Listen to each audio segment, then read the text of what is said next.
हाँ देखो बेटा, ये सवाल दिया है दो ऐसे क्रमांगत विषम धनात्मक पूर्णांक ज्ञात कीजिए जिनके वर्गों का योग याद रखो 290। ऐसे सवाल को हमको हल कैसे करना है, ऐसे सवाल को हमको लगाना कैसे है, तो लिखित सवाल में हम क्वेश्चन पूछेंगे दो क्रमांगत कौन सी संख्या विषम कह रहा है, तो दिमाग में बस एक ही आइडिया आ रहा है कि एक लिखेंगे और क्या रखेंगे 3, लेकिन उसके साथ साथ कह दिया है कौन सा पूर्णांक, धनात्मक पूर्णांक। तो यहाँ पे ऐसे क्वेश्चन के लिए माना दो सीरियल नंबर से दो धनात्मक पूर्णांक, एक मान लेंगे x तथा x प्लस क्या 2 है, एक x हो गया और एक x प्लस क्या हो गया 2 हो गया। आपस में मान अलग है और साथ साथ यहाँ पे क्या शब्द दिया है, धनात्मक। अगर मान लो केवल अगर विषम दे देता तो हम एक रख देते और कितना रख देते 3 रख देते, लेकिन धनात्मक के वजह से हमें ऐसी संख्या रखना है कि जिसमें थोड़ा सा बस केवल क्या हो जाए, परिवर्तन आ जाए, थोड़ा सा परिवर्तन आ जाएगा, हो जाएगा। क्योंकि यहाँ पे जो क्वेश्चन दिया हुआ है धनात्मक वाले में, उसके साथ साथ कहा है वर्गों का योग कितना 290। इसका मतलब किसका वर्ग, x का, किसका वर्ग x प्लस 2 का, और दोनों का क्या चीज, योग कितना 290।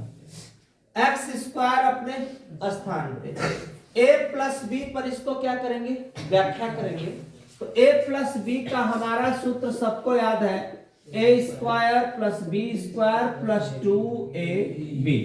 तो यहां पर भी a square plus B square plus 2ab बराबर 290, बराबर 290। x x कट है 2 है, 2 दूना 4, 2 दूना 4, अब प्लस आया इधर तो क्या हुआ माइनस, बराबर क्या हुआ। अब यहाँ पे 2x 4x 290 में से अगर 4 हमारा घटेगा तो 286, 2 इसमें से कॉमन कर लो, 2 यहाँ स्क्वायर है, 2 इसमें से कॉमन कर लो, 2 दूना 4 यहाँ पे बराबर 0, 2 का भागा नीचे दे देंगे क्या हो जाएगा, 2 का कहानी क्या हो जाएगा, खत्म हो जाएगा। बचेगा क्या अपने पास, x square plus 2x minus 143 बराबर 0। ये 2 हम यहाँ नहीं लिख रहे, लिखना चाहो तो 2 नीचे ऐसे कर सकते हो, लेकिन 2 का अगर भागा दोगे तो क्या आ जाएगा, 0 आ जाएगा। ऐसा पहाड़ा पढ़ो कि 143 आए जोड़ने घटाने पर 2, तो x square plus 2x minus 143 बराबर 0। तो एक्स स्क्वायर 13 और यहाँ पे कितने बार में आ रहा है बेटा, 11 बार में, 13 के रहियम बराबर 0। मैं ब्रैकेट में इसलिए इसको लिख देता हूं कि चिन्ह हमारा गड़बड़ जो है न हो। एक्स स्क्वायर 13 का एक्स में करेंगे 13x, 11x माइनस 143 हो गया। इसके बाद हम इस पूरे क्वेश्चन से, इसके बाद हम पूरे क्वेश्चन से x को क्या करेंगे कॉमन, x प्लस 13, 11 कॉमन करेंगे, कंफर्म है कि यही बचेगा, x प्लस 13 बराबर 0। इसको एक कोष्टक में लिखेंगे, इसको एक कोष्टक में लिखेंगे बराबर 0। प्लस वाला से कोई मतलब नहीं होता द्विघात समीकरण में, क्योंकि प्लस जाएगा तो माइनस या ग्राह हो जाता है, इसका कोई वैल्यू हम नहीं रखते हैं। x माइनस 11 बराबर 0, x बराबर कितना आया 11।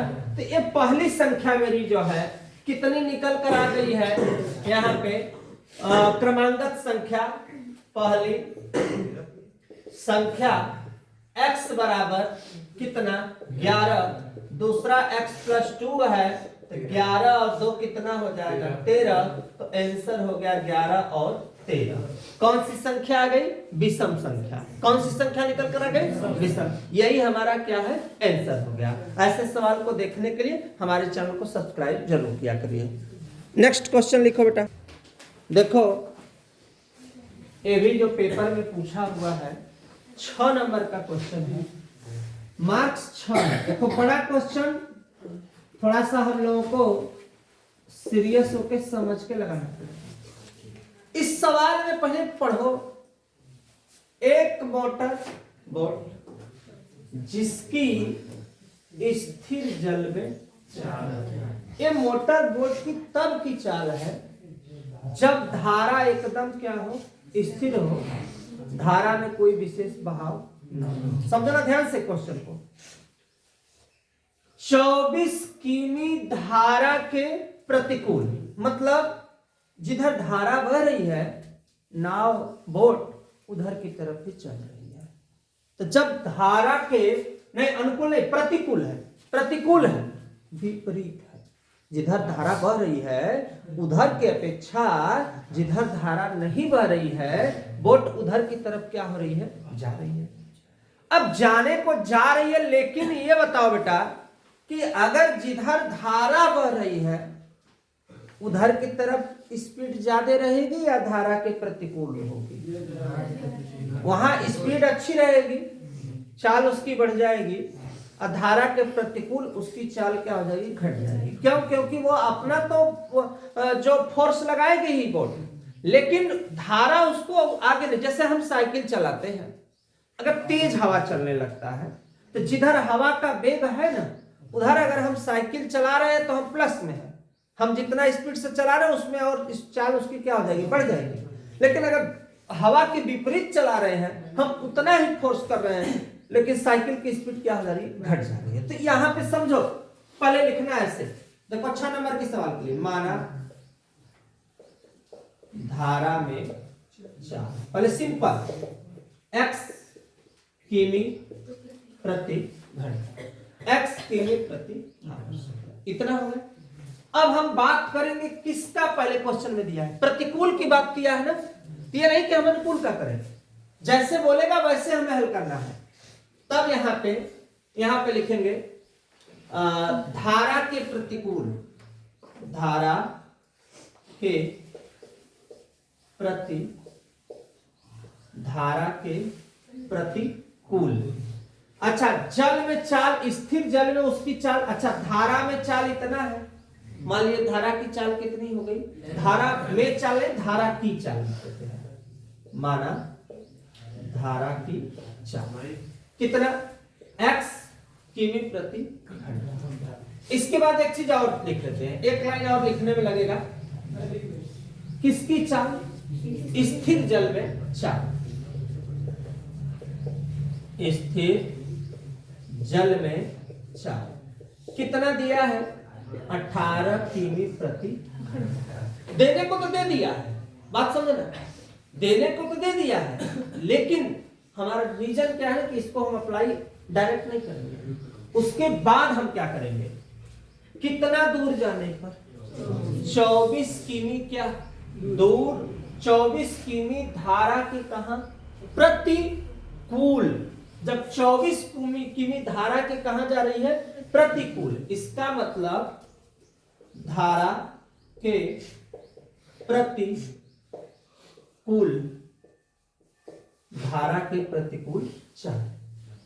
स्थिर जल में चाल 18 थी, अब जब धारा के प्रतिकूल हो रहा है तो उसमें धारा की चाल को क्या करेंगे? माइनस करेंगे। तो यहां बनेगा 18 माइनस x किमी प्रति घंटा। कब? प्रतिकूल। अब आते हैं फिर वही दूरी, सेम दूरी, दूरी मतलब कितना? 24 किमी। धारा के कहां? अनुकूल जाने में लिखेंगे, धारा के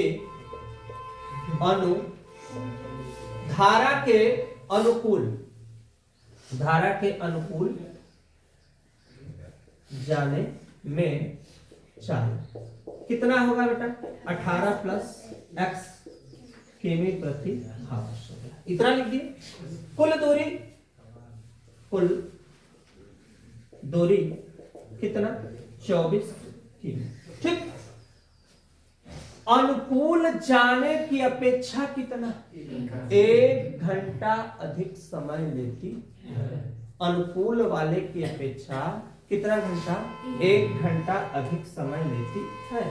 तो एकर मतलब यहाँ पे सबसे पहला हमके चाल, ध्यान देना, चाल दिया हुआ है और हमें चाल को ही क्या ज्ञात करना है, ज्ञात करना है। समय बराबर सूत्र क्या होगा, समय बराबर दूरी बटा के। ठीक, अब यहां चलेंगे प्रश्न के अनुसार समय बराबर दूरी बटा, तो दूरी बटा के दूरी बटा के 4, तो जो दूरी है 24 हो गया। चाल, ध्यान देना, चाल प्रतिकूल, प्रतिकूल वाला क्या है,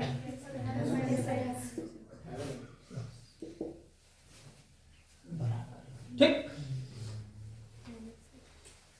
वही दूरी मतलब ठीक, कहां, धारा के अनुकूल जाने की अपेक्षा, तो अनुकूल का क्या हो जाएगा बेटा 18 कितना 1 घंटा अधिक लेती है, 1 घंटा प्लस आएगा इधर, तो क्या होगा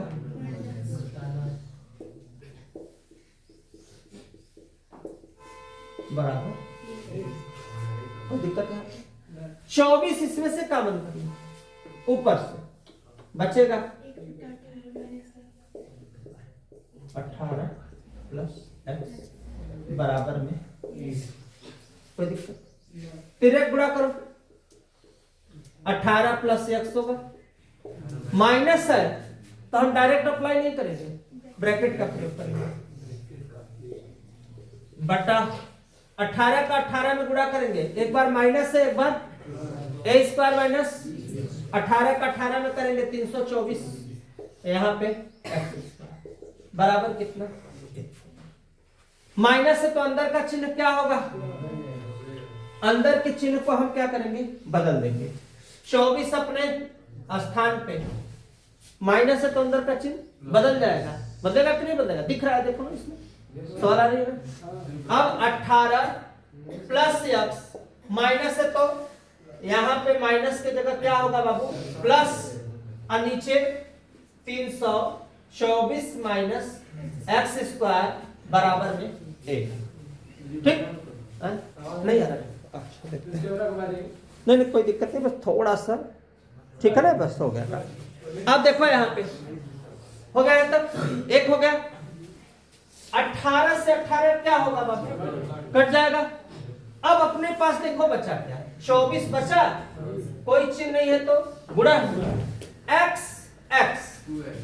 2x और इसमें बटा 324 माइनस x स्क्वायर बराबर 1। अब तो हम तिरक गुणा कर सकते हैं, तिरक गुणा कर सकते हैं, 24 गुना 48x और इसका गुणा करेंगे तो 324 माइनस क्या x स्क्वायर, माइनस इधर आएगा तो क्या होगा प्लस, और प्लस 48x और माइनस 324। कोई दिक्कत तो किसी को नहीं है, बात समझ में आ गई है, तो कोई दिक्कत यहाँ तक किसी को भी है तो बोलो हमको। यहां तक के बाद अब हम इसका करेंगे क्या, गुणनखंड कर देंगे, तो गुणनखंड करेंगे बेटा तो क्या होगा x स्क्वायर, ऐसा पहाड़ा पढ़ दो कि 24 आ जाए, 324 और जोड़ने घटाने पर 48 आ जाए। 54 छक्का, 54 छक्का, और 54 में से अगर हम 6 घटाएंगे तो 48 हो जाएगा। 54x माइनस 6x माइनस 324 बराबर 0। x कॉमन करें, x प्लस 54, 6 कॉमन कर लो, x प्लस 54 बराबर 0। x प्लस 54 अपने स्थान पर रहेगा और x माइनस 6, अब प्लस वाले से कोई लेना देना नहीं है, x माइनस 6 बराबर 0, तो x बराबर कितना आ जाए बेटा 6 किमी प्रति घंटा। यही हमारा क्या हुआ आंसर होगा। कोई दिक्कत यहां तक किसी को? चलो इसको लगा लो, नेक्स्ट वीडियो में फिर मिलते हैं।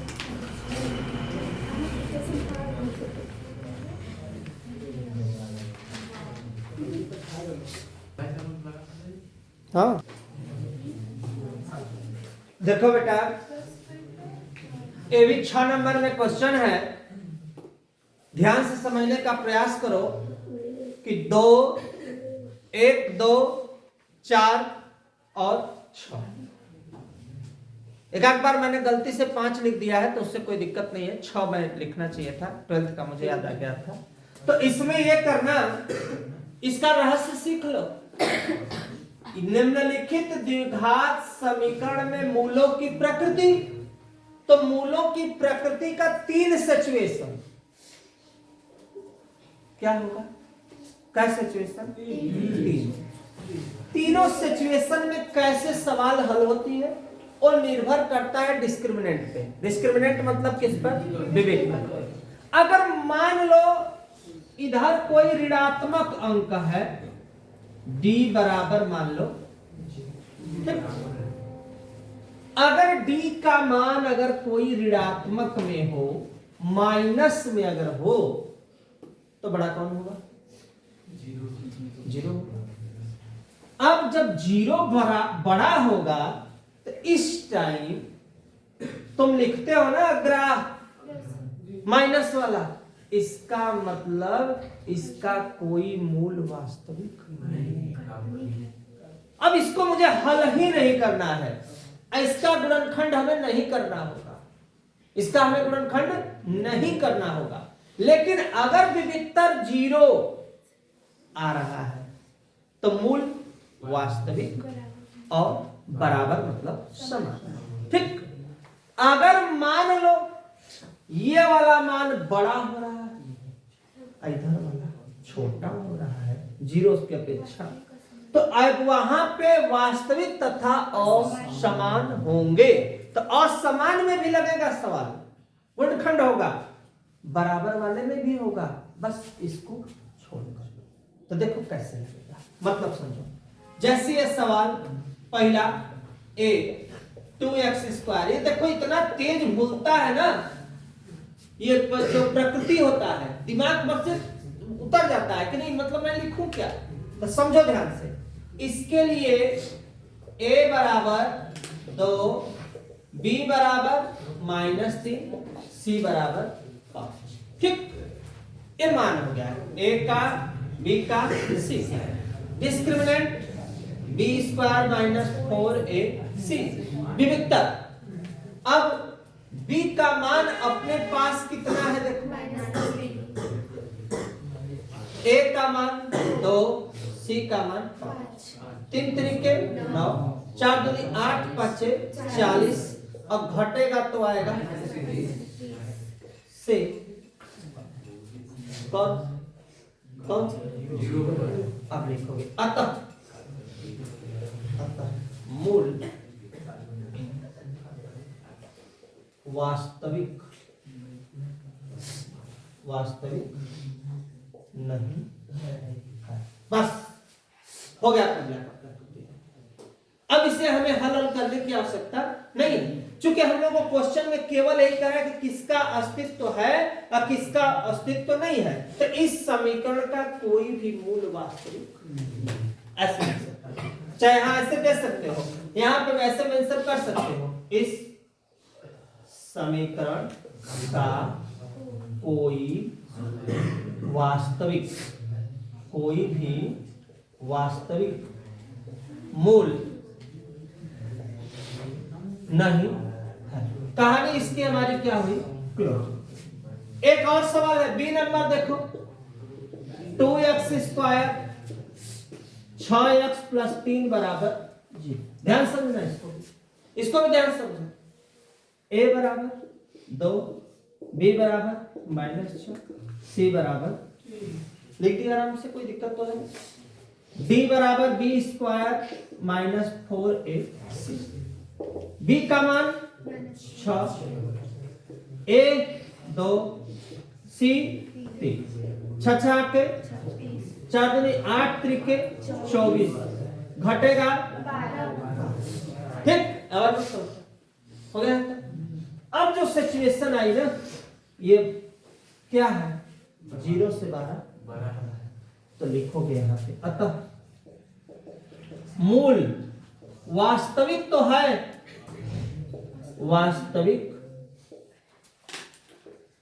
वास्तविक तथा और समान है।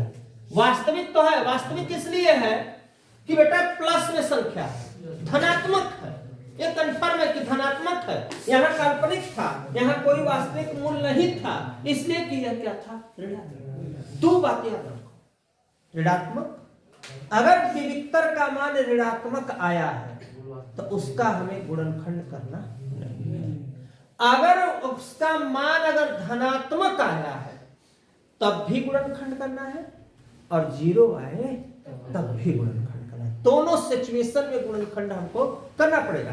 क्योंकि यहाँ क्वेश्चन में हम लोगों से मेंशन किया है कि प्रकृति तो ज्ञात कीजिए, प्रकृति तो हो गया, मूल वास्तविक तथा क्या है असमान है, लेकिन साथ साथ यदि मूलों का अस्तित्व है तो उन्हें ज्ञात कीजिए। तो ऐसे सिचुएशन में अगर मान लो 6 नंबर में पहली सवाल मिल गई तब तो तुम लोगों का सोने पे सुहागा हो गया। क्या हो गया सोने पे सुहागा? क्यों हो गया?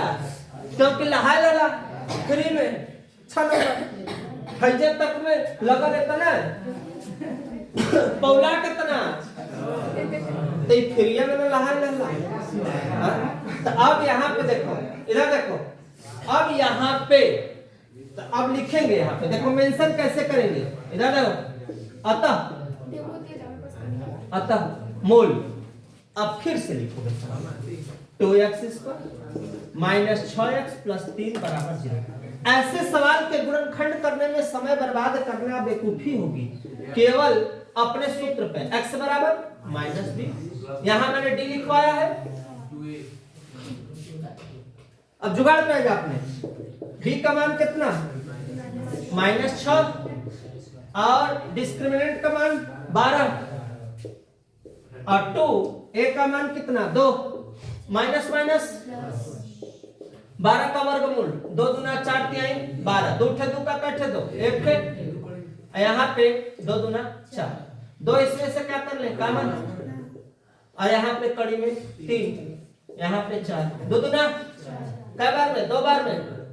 अब इसका जो आंसर आया इतना तो आ गया, लेकिन आंसर ऐसे नहीं लिखेंगे, इसको खूब प्यार से सजा के आंसर लिखेंगे क्योंकि कितने नंबर का है।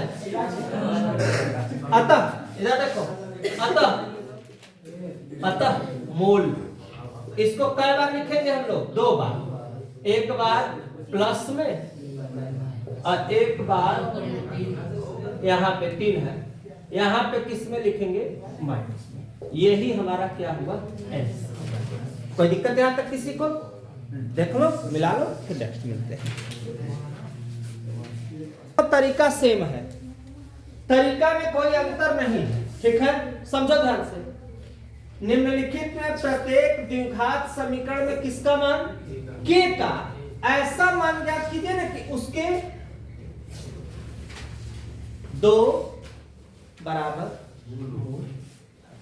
कोई दिक्कत है? तो देखो कैसे इंडिकेट करना है हमको। पहली सवाल 2x² kx प्लस 3 बराबर 0।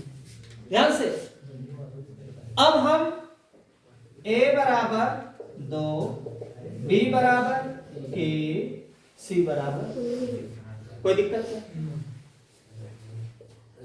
द्विघात देखो एक लाइन बढ़ा दे रहे हैं।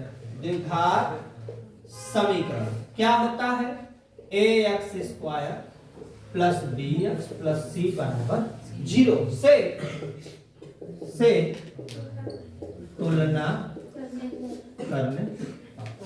ये चीज जो आया है यहां पर ध्यान दो, x² से x², a बराबर क्या बचा 2। ये चीज यहां आंसर हम करके बता रहे हैं। देखो x² से x² कट गया, a बराबर 2, x से x कटा और यहां c बराबर 3। इसीलिए इसको डायरेक्ट द्विघात समीकरण में हम a मान लेते हैं, b मान लेते हैं, c मान लेते हैं, लेकिन रूल देखो ये है, द्विघात समीकरण ax square plus bx plus c बराबर 0 से क्या करने का तुलना।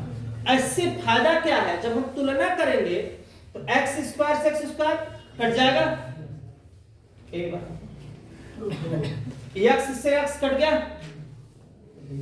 c बराबर, सब संतुष्ट है। अब देखा दूसरी बात क्या लिख ले हुआ क्वेश्चन में कि जो मूल है 2 बराबर मूल, यहां पे देखा इसे लाइन दबा, चुप्पी 2 बराबर मूल है, तो एक लाइन लिख देती है, काम बगे थे ना लिखवा कोनो दिक्कत ना, लेकिन तू जाना तो विविक्तर क्या शून्य होगा। कब होगा, कब होगा, दोनों मूल, एक मूल हो तब भी और 2 मूल हो तब भी, दोनों मूल आपस में क्या है, तो हमारे क्या है 2 बराबर मूल है। तो अब देखो जो हमारा सूत्र बनेगा, अब b स्क्वायर माइनस 4ac, जहां d लिखत रहा जीरो काहे लिखाया है, ये क्यों लिखा गया है, क्योंकि 2 बराबर मूल है। पढ़ा है ना, बतौलिए ना कर प्रकृति कि प्रकृति कट है 3 थी। पहली प्रकृति अगर d का मान ऋणात्मक आ जाए तो मूल क्या है, काल्पनिक है या उसका कोई अस्तित्व नहीं। पहली बात होगा, कहानी खत्म। दूसरी बात, अगर मूल धनात्मक में आए तो वास्तविक असमान बराबर नहीं है। तीसरा सिचुएशन, अगर मूल क्या आ जाए 0 आ जाए तो मूल क्या होगा, वास्तविक तो होगा लेकिन समान अर्थात बराबर। तो यही बदे देखा क्वेश्चन में क्या लिखा है ना 0, क्यों पूछी कभी पढ़ाना तो ये बताना। अब यहाँ पे b का मान क्या है अपने पास, k पर स्क्वायर 4, a का मान 2, c का मान 3 बराबर 0। अब 4 दूनी 8 त्रिके 24, माइनस उधर गल तो क्या हो गल हो प्लस। अब 24 का क्या ले लोगे, अब 24 का जो 24 आया है ना, अब उसको 2 घात हटाने के लिए इसका वर्गमूल, तो वर्गमूल में 2 एक कम 2। अब इसमें हमको वर्गमूल में ध्यान उसको दिया जाता है जिसका पेयर बनता है, जिसका जोड़ा बनता है वह कहां होगा, बाहर, और जिसका जोड़ा नहीं बनता है वह कहां होगा। तो 2 का बन रहा है तो 2 का 1 है, 2 3 6, तो प्लस माइनस 2 कड़ी में 6, ये जो आया यही अपना क्या है। कोई दिक्कत यहाँ तक किसी को, विधवत देखो हमने लगा दिया, कोई दिक्कत। अब देखो यहां तक के बाद अब क्वेश्चन नंबर जो हमारा दूसरा है उसको ध्यान देते हैं। बी नंबर में x माइनस 2 प्लस 6 बराबर 0। क्वेश्चन हड़का रहा है, हड़कने की आवश्यकता नहीं है, क्योंकि सब लोग पढ़े हो कि इसका हम इसमें क्या करेंगे, गुणा। तो k x का x में x स्क्वायर, k का इसमें 2kx प्लस 6 बराबर 0। यहाँ के बाद मेंशन करना नहीं भूलना है, द्विघात, या नहीं लिखोगे द्विघात ऐसे लिख दो, समीकरण ax square plus bx plus c बराबर 0 से क्या तुलना करने पर एक लाइन मेंशन कर देंगे हम लोग, a बराबर k, b बराबर माइनस 2k, c बराबर कितना 6 हो गया तक। फिर चूंकि मूल क्या है, बराबर है, जब मूल बराबर है तो b स्क्वायर माइनस 4ac बराबर क्या 0, b का मान माइनस 2k पे होल स्क्वायर, a का मान k, c का मान 6 बराबर 0, 2 दूना 4, 4 छंग 24 के। अब माइनस जब उधर जाएगा तो क्या होगा, प्लस के से के 4 छंग, तो यहाँ के बराबर कितना आया 6। यही अपना क्या हुआ आंसर होगा। कोई दिक्कत नहीं आता बेटा, स्क्रीनशॉट ले लो, नेक्स्ट क्वेश्चन में खुद मिल जाए।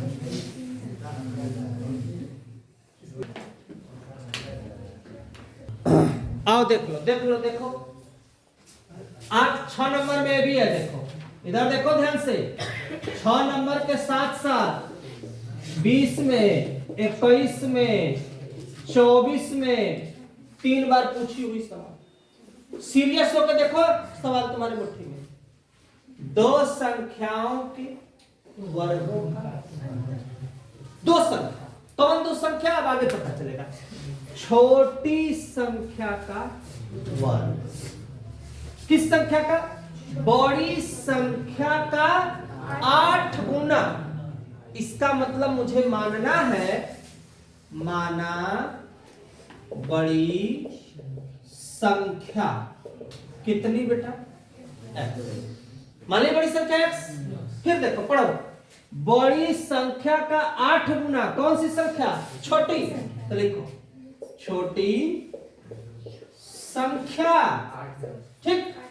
अब बड़ी संख्या का क्या गुना, 8 गुना, तो बड़ी संख्या है कितनी x, उसका क्या गुना, सब संतुष्ट है। तो अब क्वेश्चन पूछ रहा है 2 संख्याओं के वर्गों का अनुपात, मतलब बड़ी संख्या का वर्ग माइनस छोटी संख्या का वर्ग, कितना चिन्ह माइनस, तो देखा बना था ना, देखा 2 संख्या के वर्ग, बड़ी संख्या का वर्ग, छोटी संख्या का वर्ग, कितना 180।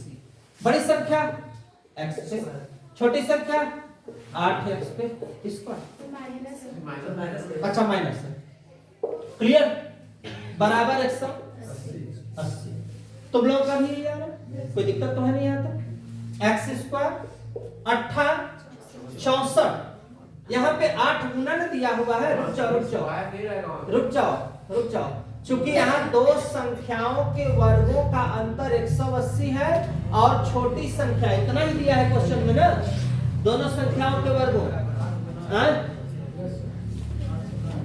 यहाँ पे कहाँ ऐसे मेंशन किया है, रुक जाओ, 2 संख्याओं के वर्गों का अंतर 180 है, ठीक है, 2 संख्याओं के वर्गों का अंतर 180 है। उसके बाद कह रहा है, रुक जाओ, छोटी संख्या का वर्ग, एक मिनट, बड़ी संख्या का 8 गुना, तो यहाँ पे बड़ी संख्या, तो बड़ी संख्या मैंने क्या लिखा है, x लिखा है, और छोटी संख्या, छोटी संख्या का वर्ग, बड़ी संख्या का कितना है, 8 गुना है। दोनों संख्याएं ज्ञात करना है। यहां भी तो मेंशन किया 2 संख्याओं के वर्गों का अंतर, नहीं अंतर दे दिया है ना, तो वर्गों का अंतर, तो 2 संख्याओं के वर्गों का अंतर हमें बनाना पड़ेगा ना, ये गड़बड़ दिया है, तो चूंकि अंतर दिया है तो एक संख्या हम x मानेंगे, दूसरा मानेंगे 180 प्लस x, 180 प्लस x, उसके बाद 6, यहाँ पे जो मेंशन दिया है क्वेश्चन जो दिया, ये जो सवाल यहाँ दिया है ना, थोड़ा सा सीरियस होकर समझ लो। देखो कहाँ छूटा है, अब 2 संख्या के वर्गों का अंतर 180, ये जो हमने लिखा है ना, देखो यहाँ से, यहाँ पे थोड़ा सा मिस्टेक हुआ, छोटी संख्या का वर्ग ना, क्या चीज को कह रहा है, ये 8 गुना है क्या, 8 गुना है क्या, छोटी संख्या का वर्ग है। यहाँ मुझे छोटी संख्या का, इधर देखो, छोटी संख्या का वर्ग बराबर 8 गुणे कौन सी संख्या, यही छूटा, छोटी संख्या का वर्ग 8 गुणे कौन सी, कोई दिक्कत। अब बड़ी संख्या का स्क्वायर माइनस छोटी संख्या का होल स्क्वायर बराबर 180।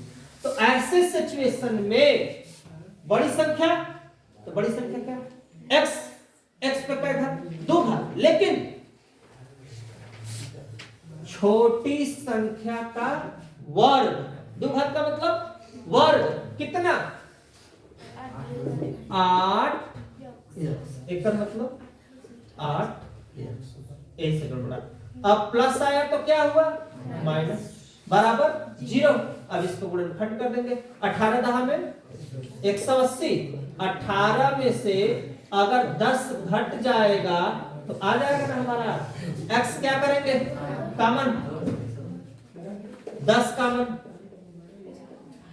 बराबर 0, x माइनस 18 x प्लस 10 बराबर 0। अब x माइनस 18 बराबर 0, माइनस गया तो क्या होगा प्लस।